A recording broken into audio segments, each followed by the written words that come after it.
Hi, my name's Kent Kersey, and I want to welcome you to Corbin's Worldview video series.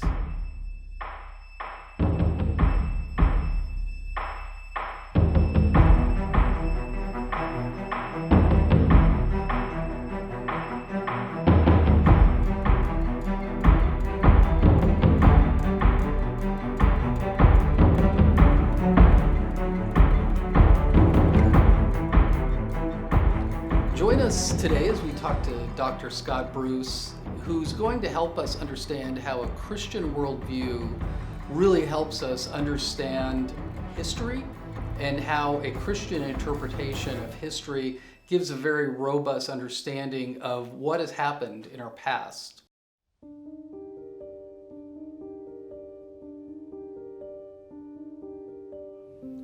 Our calling here at Corbin as scholars is not to merely be scholars who happen to be Christians, okay? We have to be Christian scholars. We have to approach our fields in ways that do not fully mirror what our secular colleagues are doing in our own fields. One particularly strong component that is widely prevalent, that is just infused into so much of the way the secular worldview approaches history is Marxism. And Marxism is not just a socioeconomic philosophy, it is a full-on worldview. It takes this group mentality and of course measures the human experience through that group mentality. So where we're seeing this now is, dividing up the groups of human beings in the world into the oppressors and the oppressed. Does oppression take place? Yes, it does. Does oppression sometimes involve entire people groups? We know that it does. So we have to kind of temper Marx a little bit and say, all right, well, Marx wasn't completely off, but he got a lot wrong. And through a Christian lens, one of the things that we like to look at is, the virtue of human beings. Individual character matters. And that gets back into the biblical concept of the imago Dei, the image bearers that we all are, and that's just so essential to understanding human history. There's an awful lot of darkness with the Marxist view of history, right? So because all you're doing is looking for villains, right? And if you're not looking for the villains, you're looking for those who are being oppressed, and so you're looking at just this constant evaluation of the depravity and the darkness and the emptiness and everything that's gone wrong with the world, and who can we blame for it? Earlier, I think on Monday, in fact, this week, I was talking to students about this, and I said, look, when we trace through the history of something like World War II, it's a very interesting part of human history, but it's also a very difficult part of human history to really dig into and understand. There's just so much, there's so much abominable activity, seeing what human beings are capable of doing to one another, right? So if we only looked at that, we could come away from World War II and we could mistakenly assume that nothing good was happening.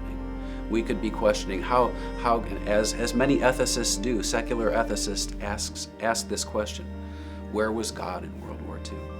Where was God when the Holocaust was happening? And if we align ourselves better, we can actually dig in and see that God was very much active, even in the midst of the chaos of World War II. And man, if you just look at the course of World War II, there were so many who put their lives on the line. So many who fought back against the evil. So many who stood in the gap and said, I'm not going to just watch this happen. And I'm hearing and seeing from a lot of evangelical Christians in my life and the ones that I'm reading, I'm seeing a fair amount of fear, consternation, paranoia, maybe fear of what will happen in the culture. And I don't want to sound self-righteous. I have my own concerns. I mean, look, I'm not free from concern, but I would say we have opportunities here.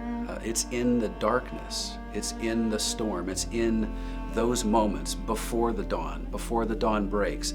That's when it seems the most overwhelming, and yet that's where so much powerful work can be done. I really loved Dr. Bruce's teaching. He has a clear, deep knowledge of all the subjects that we're learning about.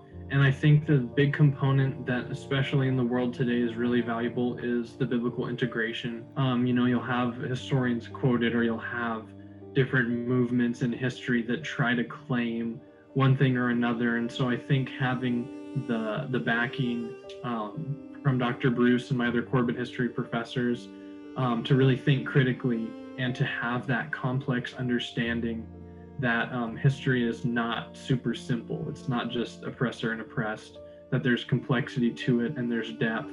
I think knowing that has helped me to see through some of these views that seem so easy and so tempting to be like, oh man, yeah, that makes sense, and just go with it. It actually causes me to stop and think, okay, no, it's never this simple. History is very complicated. And especially with the biblical worldview, to look at, okay, what is truly righteous here and what is unrighteous, and what are the motives behind some of these movements. So I think that's been really good, the critical thinking aspect, to just really think deeply about history instead of being quick to label or assume.